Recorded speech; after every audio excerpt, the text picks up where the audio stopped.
Mão e abra, por favor, a sua Bíblia, no livro de Atos dos Apóstolos. Nós nos encontramos no capítulo 10, é um capítulo crucial no livro de Atos. Quando o Senhor Jesus, Pedro,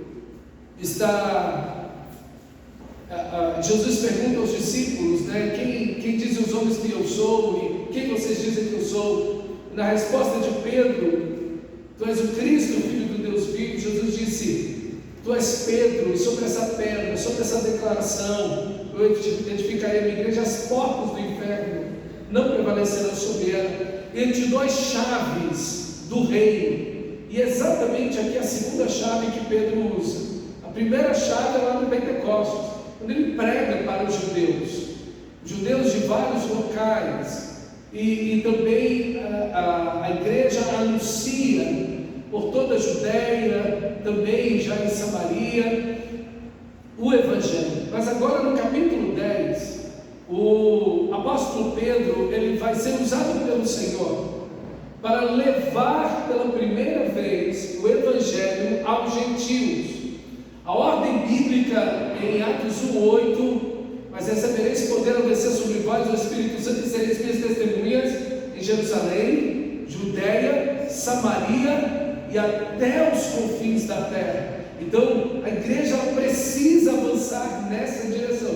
Essa é a direção do Espírito. E a igreja nesse momento que tem entre 10 e 12 anos de vida, de existência, desde a morte e ressurreição de Jesus. E nesse momento a igreja ainda não foi para os gentios, a igreja foi para os judeus, Judéia, e ainda chegou um pouco em Samaria, ali com Filipe, mas a igreja está muito discreta nesse ir até os confins da terra. A igreja está ali, ela continua ali, ela não vai sair dali, ela permanece ali. Então Deus agora vai levar essa igreja, vai empurrar essa igreja, vai forçar essa igreja nessa direção. Qual é a direção? A direção dos gentios, de ir até os confins da terra. Por isso que esse texto de Atos capítulo 10 é tão central, e é um evento que abarca 2 capítulos, ok? E são 2 capítulos grandes, extensos mesmo.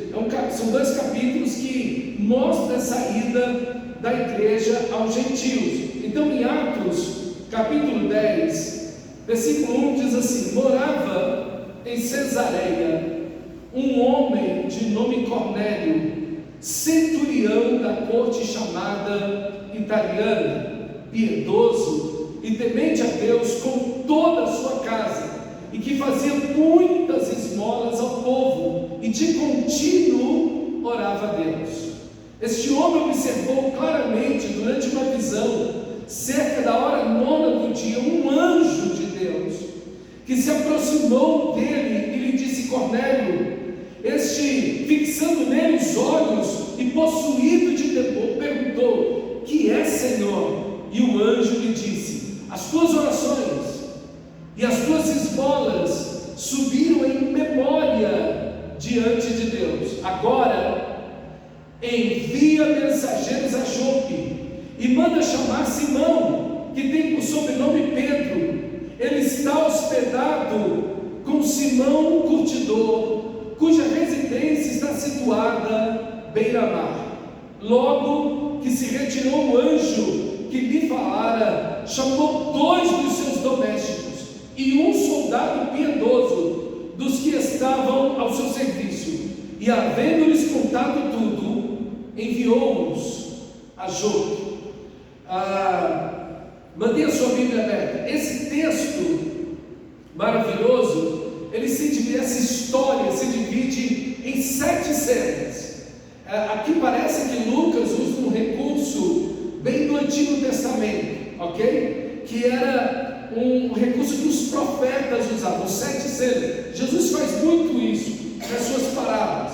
A parábola está dividida em 7 partes, 7 cenas, e exatamente o que Lucas faz aqui, ok? Então Lucas divide essa história em 7 cenas muito poderosas, muito emblemáticas, e então narra para a gente essa história história, é uma forma de defesa e de apresentação da verdade que os profetas do Antigo Testamento usavam, e que também foi muito usado pelo Senhor Jesus. E aqui Lucas lança mão desse recurso, e essa foi a primeira cena que nós vimos, ok? Que é do versículo 1 ao 8, quando nós temos a visão de Cornélio. Cornélio vê o anjo do Senhor e recebe ali uma ordem. E na realidade esse texto aqui é o que nós chamamos de quiasmo. Há um ponto central nele, ok? E o ponto central é justamente o capítulo 10, versículo 23 ao 33, que é um encontro entre Pedro e Cornélio, que é a parte mais importante do texto, de onde tudo vai acontecer, ok? E é exatamente essa mensagem que o Senhor da Glória quer, que a igreja encontre os perdidos. Essa é a mensagem desse texto. Tudo o que acontece com essa intenção. Deus quer que a igreja vá até os gentios. Deus quer que a igreja vá até os confins da terra. Deus quer que a igreja encontre aqueles que estão perdidos.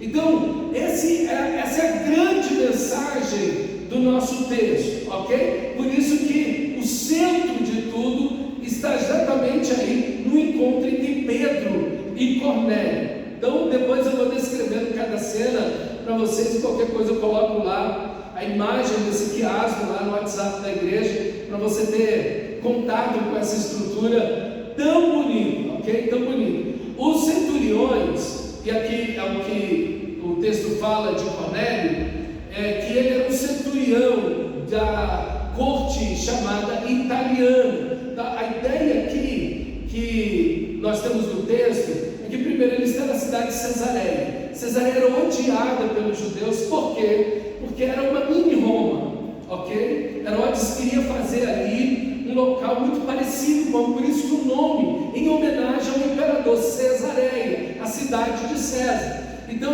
era uma cidade que estava envolvida numa atmosfera bem romana mesmo, ok? Então os judeus tinham muita aversão a essa cidade, não gostavam dali. E aqui nós temos essa expressão centurião, que significa literalmente um homem com autoridade sobre 100 soldados. Mas na realidade um centurião, geralmente ele tinha o poder, a autoridade de 500 até 1000 homens. Em média, um centurião estava no comando de 600 homens. Então Cornélio era um homem muito importante.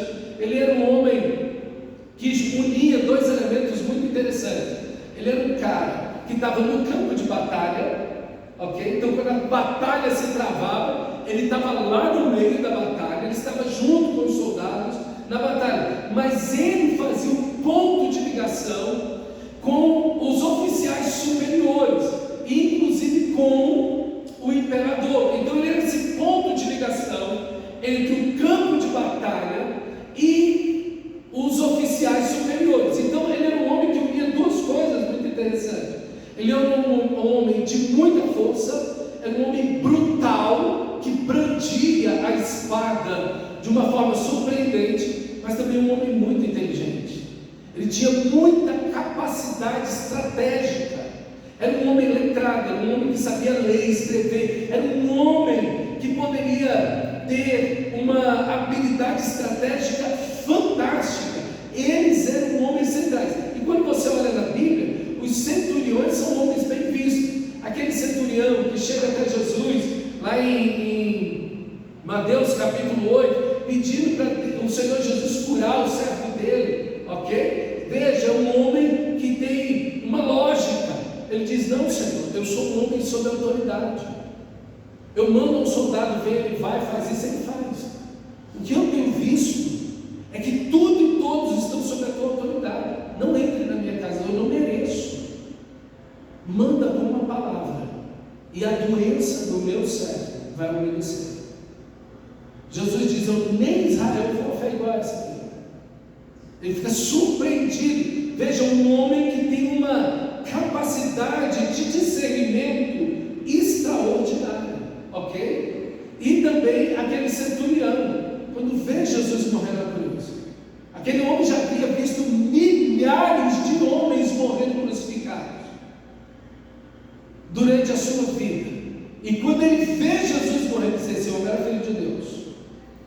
lá em Mateus capítulo 27, versículo 54. Porque ninguém morre na cruz daquele jeito. Então veja, eram homens muito especiais, esses centuriões. Só que esse homem aqui, associado a isso, era um homem ainda mais especial. Olha o que o texto diz: morava em Cesareia um homem chamado Cornélio, centurião da corte chamada italiana, piedoso, temente a Deus, com toda a sua casa, e que fazia muitas esmolas ao povo, e de contínuo orava a Deus. Irmão, esse homem é um homem que se converteu ao judaísmo, ele se converteu ao monoteísmo. Agora a fé dele, ele entende pelos escritos do Antigo Testamento, pelas evidências do Antigo Testamento, que só há um Deus, e ele se entrega a Deus, ele se entrega à fé judaica, ele se entrega à fé do Antigo Testamento de todo o seu coração, porque ele é piedoso, ele é um homem que tem caráter, ele é um homem que vive para agradar a Deus. Isso é a ideia de piedoso, é alguém que está vivendo para agradar a Deus, é um homem que adora a Deus, mas também um homem temente a Deus. Ele associa essa ideia de uma vida de adoração, de uma vida para a glória de Deus, junto com uma vida de obediência. Ele é temente a Deus. É óbvio, ninguém pode glorificar a Deus e nem viver para a sua glória se não obedecer a Deus. Ele é temente a Deus, ele teme a palavra de Deus, ele teme a santidade de Deus, e logo ele é uma bênção onde ele está. Ele faz muitas esmolas. Veja, o oposto do que um centurião, do que os soldados romanos fariam, porque eles estavam lá para suprimir, eles estavam lá para pegar o dinheiro da nação onde eles estivessem. E o que ele está fazendo é justamente o oposto. É um homem de muitas boas obras, de muitas esmolas. Um centurião desse, irmão, seria um homem temido ao pavor por todo o povo. Todo o povo, todos os soldados ao seu comando, temiam esse homem. Ele dava a vida e a ordem de morte a qualquer soldado e a qualquer pessoa daquela cidade. E é um homem piedoso. Veja, ele entendeu o caráter amoroso de Deus, gracioso de Deus. Quando ele lê o texto do Antigo Testamento, ele fica admirado desse Deus de graça e amor e bondade. Então a vida dele é tocada por esse Deus maravilhoso. E então o texto diz: e ele com toda a sua casa, veja, não é uma fé privada, ele leva a sua família a conhecer a Deus, ele leva a sua família a conhecer o Deus do Antigo Testamento, as histórias, o caráter do Deus do Antigo Testamento, o único e verdadeiro Deus. Então ele leva a sua família a ser também obediente a Deus. Ele inclui, ele envolve a sua família em tudo isso. Mas não apenas isso, as pessoas que trabalham na sua casa, seus escravos, os soldados também que estavam ali, vários estavam sob essa influência da vida espiritual de Cornélio. Deus estava trabalhando em Cornélio, Deus estava operando em Cornélio, e somado a isso era um homem de oração. Era um homem de oração. Veja o texto sagrado: de contínuo orava a Deus. Ele orava a Deus, ele buscava a Deus 3 vezes por dia em oração. Que é essa ideia de orar sem cessar, essa ideia de que você se inclina a Deus em oração, como um judeu, como um prosélito que era. Ele orava 3 vezes por dia. Por isso que ele, exatamente na hora 9, até 3 horas da tarde, ele estava orando e o anjo do Senhor aparece para ele. Veja, irmão, que coisa maravilhosa. Veja como um homem piedoso, um homem maravilhoso como esse, cheio de boas obras, um homem que orava a Deus, que envolveu sua família, envolveu outras pessoas, as pessoas do seu trabalho também. Veja que homem extraordinário é Cornélio. Mas é um homem perdido. Ele não está salvo. Não entende? interessante isso, irmão? Não é interessante isso? Cornélio não está salvo. Ele conhece o Deus do Antigo Testamento. Ele conhece o Antigo Testamento inteiro. Ele tem uma vida de oração. Ele tem uma vida de boas obras e esmolas. Ele envolve a sua família, influencia a sua família e as pessoas que estão ao seu redor com a sua piedade. Ele temia a Deus, ele obedecia a Deus, ele conhecia as histórias do Antigo Testamento, mas ele não está salvo. Por isso que o anjo manda trazer a Simão Pedro até sua casa. Às vezes você conhece alguém piedoso, cheio de boas obras, temente a Deus, religioso, muito bem intencionado. Eu quero dizer para você que essa pessoa é uma pessoa a quem Deus está trabalhando no coração dela. Deus está trabalhando no coração daquela pessoa, mas olha para mim, nunca diga que essa pessoa está salva. Nunca diga que essa pessoa está salva. Ah, não, fulano de tal é muito piedoso. Ah, eu conheço alguém que é muito simpatizante da fé cristã. É um católico, olha, é um católico que parece que é muito melhor que os crentes que estão por aí. É alguém que em Deus está trabalhando no coração. Eu não digo que essa pessoa é salva. Às vezes você tem pessoas que estão na igreja. São pessoas piedosas que vêm aos cultos, que fazem boas obras, que dão esmolas, que oram, mas nunca entregaram suas vidas a Cristo, nunca nasceram de novo. Você vai encontrar pessoas assim também no Espiritismo, pessoas piedosas, pessoas que fazem boas obras, que oram, que leem a Bíblia, que tem assim uma fé que você fala, poxa, que coisa maravilhosa, mas nunca diga que essa pessoa é salva, porque não é isso que salva ninguém. Porque se alguém pudesse ser salvo por isso, Jesus tinha morrido em vão. Se você pode ser salvo porque ora, porque lê a Bíblia, porque é piedoso, porque faz boas obras, então Jesus não precisava morrer por você, não. Veja, esse texto mostra um homem que está perdido. Nicodemos estava perdido. Era um homem que tinha centenas de leituras do Antigo Testamento, orava como ele 3 vezes por dia, ia 2 vezes por dia no culto, se batizava 7 vezes por dia, dava esmolas, fazia boas obras, um homem piedoso. E Jesus disse: você é um homem morto. Se você não nascer de novo, você não vai nem ver, nem entrar no reino dos céus.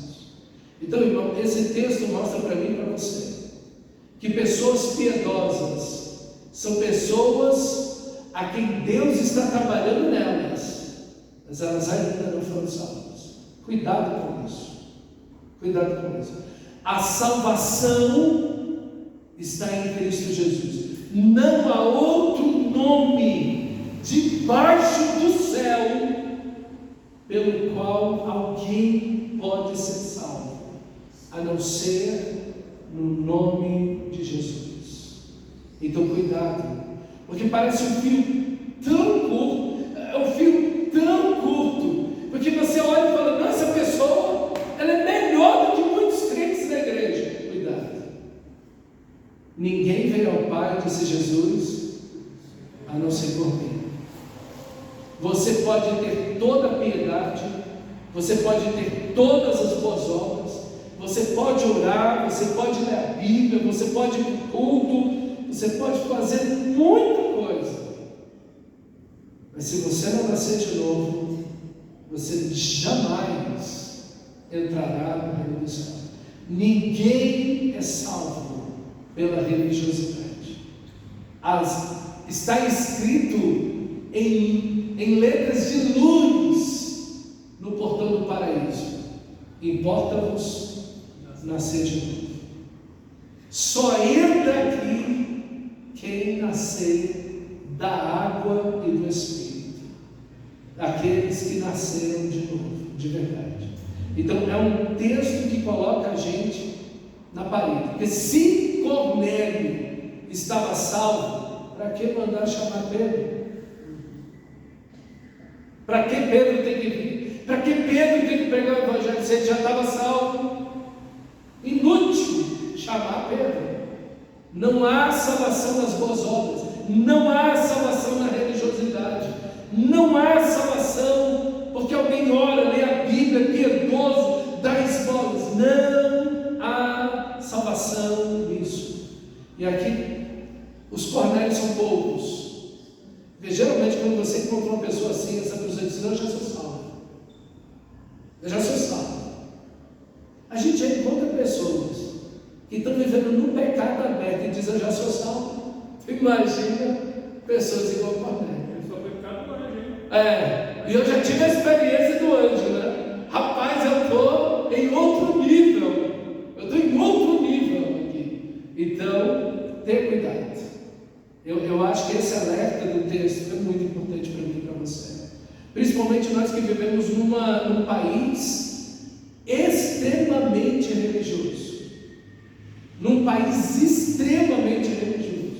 E você vai encontrar muita gente de caráter aí, extraordinária, que os crentes deveriam até imitar essas pessoas, no caráter ilibado que essas pessoas têm, um caráter extraordinário, uma vida piedosa, uma dedicação extraordinária. Você fala: gente, essa pessoa se dedica à sua religião, como nem os crentes trabalham lá, como nem os crentes trabalham na igreja. Ora lá e faz esmolas, tem um caráter que nem dentro da igreja evangélica eu consigo encontrar isso. Não se engane, não é que os crentes não têm que superar em devoção essas coisas, precisam e devem, e se não estão fazendo, estão até errados, em pecado. Mas não acredite que pelo fato de alguém ser religioso, orar, ler a Bíblia, fazer esmolas e todas essas coisas, essa pessoa está salva. Ela não está. Não há salvação na religiosidade, na religião.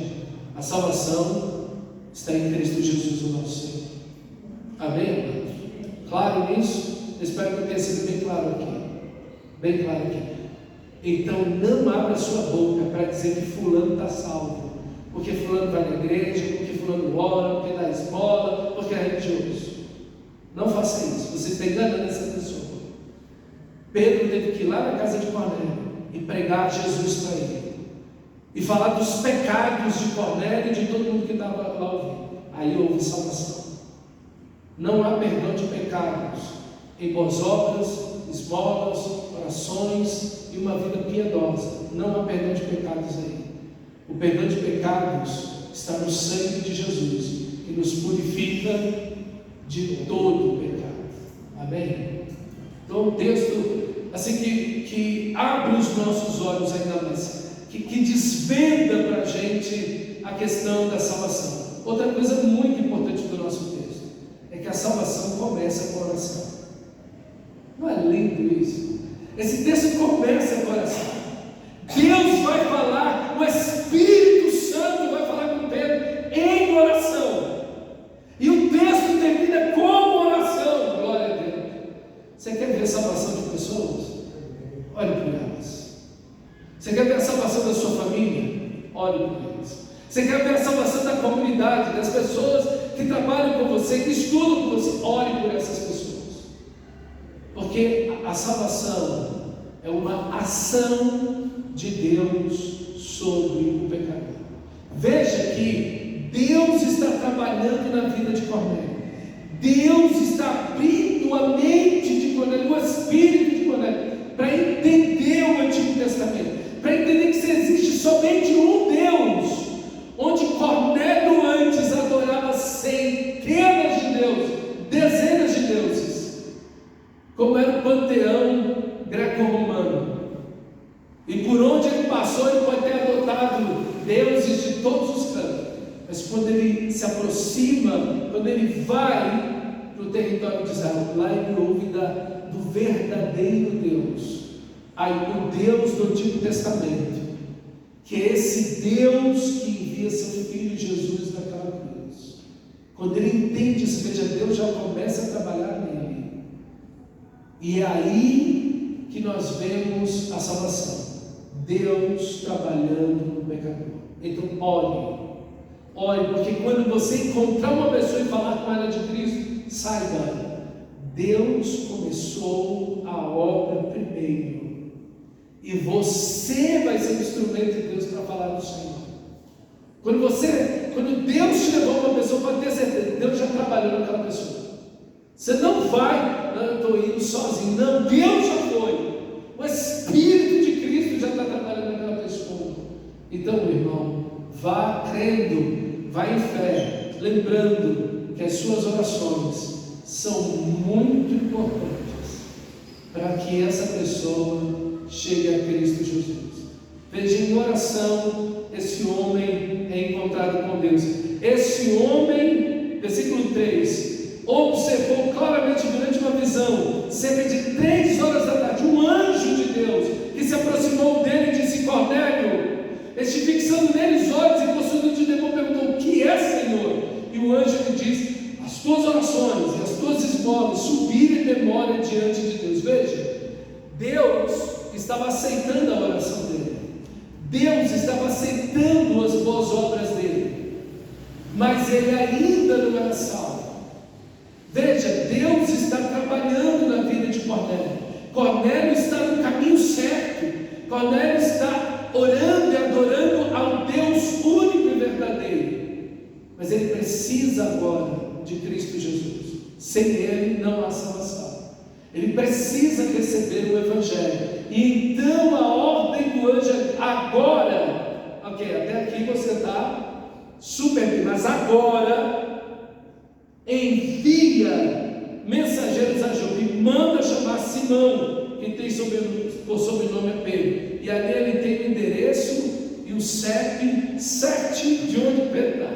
Olha, ele está na beira-mar, na casa de Simão, curtidor. O nome do homem é Pedro, ele tem por sobrenome Simão. Manda chamar ele. Interessante, o anjo não pregou o Evangelho. O anjo não pregou o Evangelho. Quem tem que pregar o Evangelho é quem? Pedro. Quem tem que pregar o Evangelho é quem? A igreja. Então, oramos pelas pessoas e pregamos para elas. Se você não pregar, não há como ser salvo. E como ser um salvo se não há quem pregue? Não há salvação sem a pregação do Evangelho. As pessoas precisam ouvir o Evangelho. As pessoas precisam que alguém se aproxime, como Filipe se aproximou daquela carruagem e ali pregou para aquele homem a quem também Deus estava trabalhando no coração dele, o eunuco da rainha de Candace. Então nós precisamos nos aproximar, nós precisamos ir até essas pessoas. Mas é interessante aqui, a ação é inversa. Era Pedro que teria que ir até Cesareia e pregar para Cornélio. Mas aqui a missão é o inverso. É Cornélio que tem que mandar chamar Pedro. Meus irmãos, e aqui nós vemos a falha da igreja. A falha da igreja. Cesareia era uma cidade odiada pelos judeus. E Cesareia de Filipe. E parece que a igreja não chegou muito por lá, não. Meus irmãos, a igreja precisa ir nos lugares odiados, nas pessoas rejeitadas. Esse homem é inimigo da nação de Israel. Ele é um centurião romano. Ele está ali para dominar, controlar aquele povo. Ele com certeza viu e ordenou a morte de muita gente ali em Israel, antes de ter ouvido da fé verdadeira do Antigo Testamento, antes de ter ouvido sobre o verdadeiro Deus. Ele deve ter consentido na morte de muita gente ali. Meus irmãos, mas eu quero dizer para você, Deus queria salvar esse povo, e Deus estava trabalhando no coração dele. Só que Pedro continua, e a igreja continua visionando e pensando apenas naqueles judeus que estavam em Jerusalém e em torno ali da Judéia. E é interessante que Jope, que Cesareia, tudo ainda é Judéia. Eles não saíram nem da Judéia ainda. Tudo ali é a região da Judéia. Só que a ordem de Jesus é Jerusalém, Judéia, Samaria e os confins da terra. Só que esse primeiro movimento de quebrar essa resistência acontece aí. E Deus vai levar Pedro a esse lugar. Mas aqui não é Pedro que busca Cornélio, mas é Cornélio que busca a Pedro. E esse movimento precisa ser o contrário, irmãos. Esse movimento precisa ser da igreja em relação ao não crente, e não crente em relação à igreja.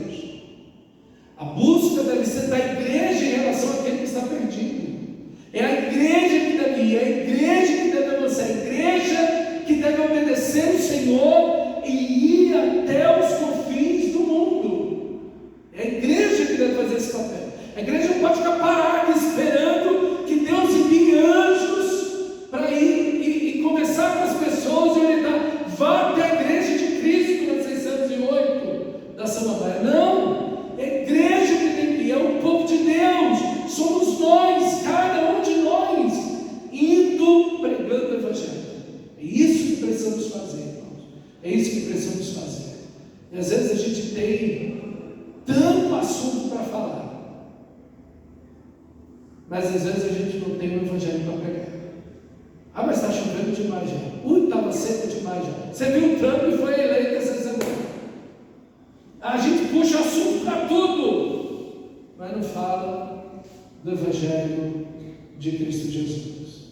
Que você seja intencional, propositivo em pregar o Evangelho, em ir até as pessoas, que Deus coloque em seu coração essa atitude, essa intenção. E se não houver, haja mesmo assim, para que Deus possa levar você aonde Ele está nos chamando como igreja para a glória dele.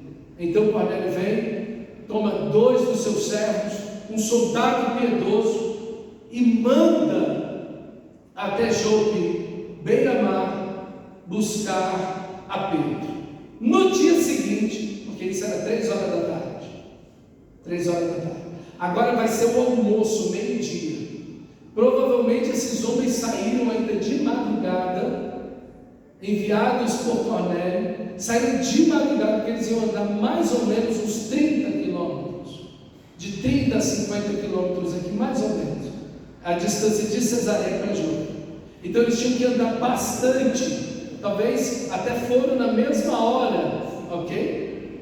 Mas andaram muito. No dia seguinte, indo eles de caminho e estando já perto da cidade, depois de 30, 50 quilômetros, subiu Pedro ao eirado, a parte de cima da casa, um lugar mais fresco, por volta da hora sexta, meio-dia, a fim de orar, estando com fome. Essa é uma característica muito de Pedro.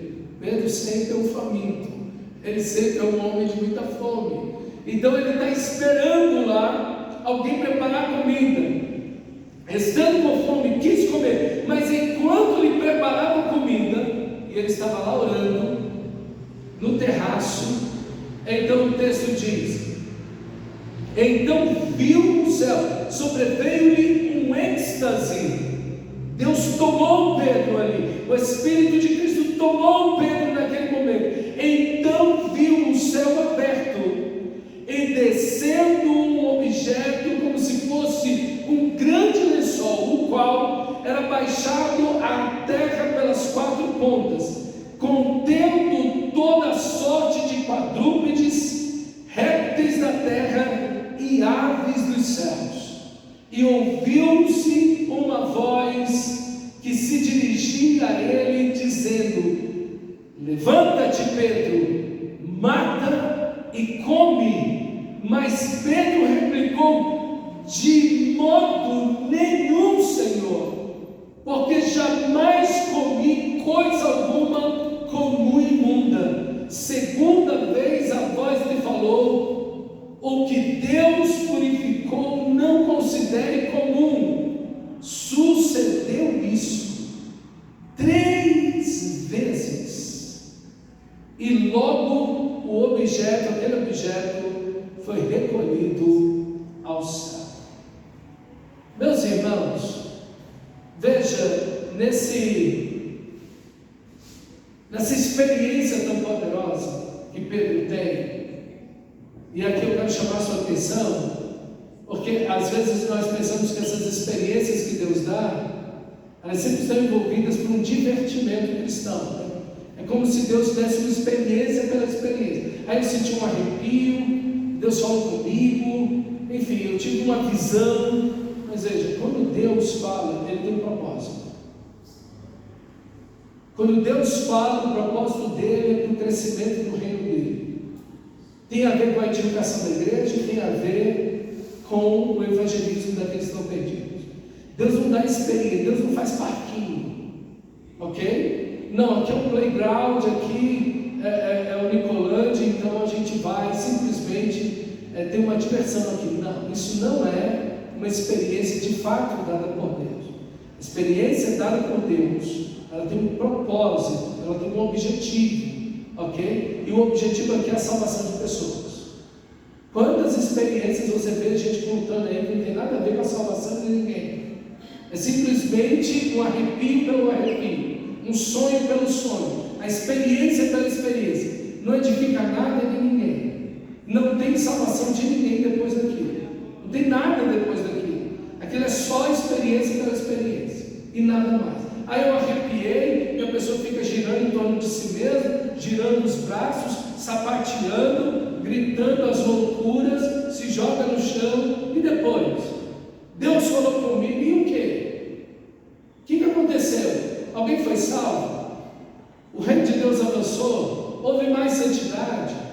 A igreja está sendo edificada? Não, é só uma coisa enlouquecida. Olha, isso aí tudo, eu não sei o que entrou em você, mas não foi Deus, não foi o Espírito de Cristo. Deus, quando dá experiência, Ele dá experiência com propósito, inclusive sonhos. Quando Deus dá um sonho, tem um propósito. Veja os sonhos de José, veja os sonhos de Faraó, veja os sonhos do copeiro e do padeiro. Tudo tem um sentido, tudo tem um propósito e tudo se cumpre. Então tem cuidado com essa. Eu tive uma experiência, eu tive um sonho. Cuidado, porque às vezes a pessoa pode estar tendo aí uma questão emocional, simplesmente não tem nada de Deus nesse negócio, ok? Então quando ele tem um êxtase, ele vê um lençol descendo do céu. Veja, esses animais estão do céu para a terra. Esses animais são da terra, mas eles vêm do céu para a terra. É interessante essa visão. Veja, Deus está mostrando para Pedro que aquilo que ele considera imundo, Deus está salvando. E é exatamente a interpretação que Pedro tem dessa visão. Ok? Ele diz, olha, Deus me mostrou de verdade que eu não posso considerar como um impuro, porque Deus não faz acepção de pessoas. É o que ele vai dizer logo na frente. Mas veja aqui, meu amado irmão, que Pedro reluta contra Deus. Deus está dizendo para ele, mata e come. E ele junta duas palavras que nunca podem estar juntas. Não, Senhor. Essas duas palavras nunca podem estar juntas. Porque para Deus a gente sempre diz, sim, Senhor. E ele está dizendo, de jeito nenhum, Senhor. Deus tem que falar quantas vezes com Cornélio? Deus tem que falar quantas vezes com Cornélio? Uma única vez. Pedro, Deus tem que falar quantas? Às vezes o crente é mais surdo que o incrédulo. Às vezes a gente acha que o incrédulo não está duro, mas às vezes quem está mais duro é a igreja. Quem mais resiste a Deus não foi Cornélio, foi Pedro. Pedro estava resistindo. Você não vê Cornélio desobedecer a Deus, ao anjo. O Espírito de Deus está falando com Pedro. Deus está dando uma visão para Pedro. 3 vezes Pedro está negando. Pedro está ali retrucando, como se isso já tivesse acontecido 3 vezes antes. Há 12 anos atrás, quem estava lá 3 vezes? E às vezes o tempo passa e a gente parece que continua a mesma coisa de sempre. Não é verdade? Pedro tem razão, porque a lei está falando pelo primeiro. Né? Não, Pedro não tem razão nenhuma. Não, pelo que ele viveu, na lei eu falava isso. Sim. Aí está o ponto. O que ele devia falar? Senhor, eu não estou entendendo. Me explica.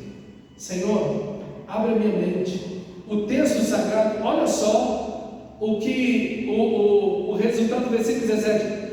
Enquanto Pedro estava perplexo, essa palavra perplexo é totalmente perdido. Essa palavra perplexo aqui significa alguém que está totalmente perdido.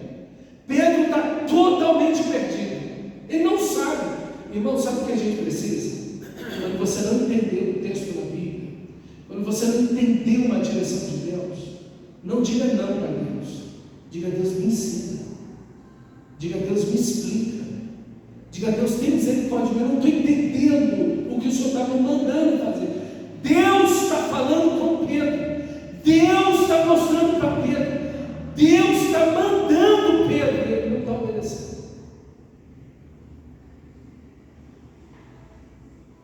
E às vezes a gente está assim. Deus está mandando a gente, vai pegar o Evangelho. E a gente está dizendo: não, Senhor, eu tenho coisa mais importante para fazer na vida. Deus está dizendo: olha, o mundo está desse jeito, a nossa cidade está desse jeito. E a gente está dizendo o que para Deus? Não, Senhor, eu tenho trabalho a fazer, eu tenho diversão a fazer, eu tenho preguiça, eu tenho vergonha, eu tenho um monte de coisas. Não, Senhor. A gente tem um monte de desculpa para dizer para Deus não, de jeito nenhum. E se recusa a obedecer a Deus. Meu amado irmão, que eu e você não façamos isso. Que nenhum de nós faça o que Pedro está fazendo, desobedecendo abertamente a Deus. Abertamente a Deus. Deus me chamou para pregar o Evangelho para essa comunidade. Deus colocou você naquela rua, colocou aqueles vizinhos lá, para você pregar o Evangelho para eles. Deus te colocou nessa família. Mas talvez você queira até trocar de família, não tem jeito. Deus te botou lá. E tem propósito para Deus te colocar. Para você pregar o Evangelho para eles. Deus te deu esse prego para você pregar o Evangelho lá. Então, que você possa dizer: sim, Senhor. Sim.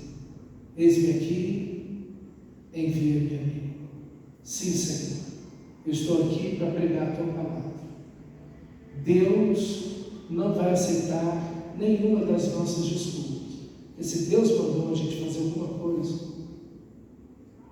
Ele nunca nos mandou fazer algo impossível. Deus nunca te mandou fazer algo impossível. Se Ele está dizendo: vai e prega o Evangelho, Deus nos chamou. Então que nós, como igreja, possamos dizer: sim, Senhor, eis-me aqui. E não demos nenhuma desculpa e não resistamos em absoluto o nosso Senhor. Amém? Eu preciso terminar esse texto na semana que vem. Ele é muito extenso, tem muita riqueza. A pregação de Pedro aqui, não sei se eu consigo terminar na semana que vem. Mas vamos passo a passo nesse texto tão precioso e tomando essas lições para mim e para você. Para a glória de Deus. Feche seus olhos. Vamos orar ao Senhor.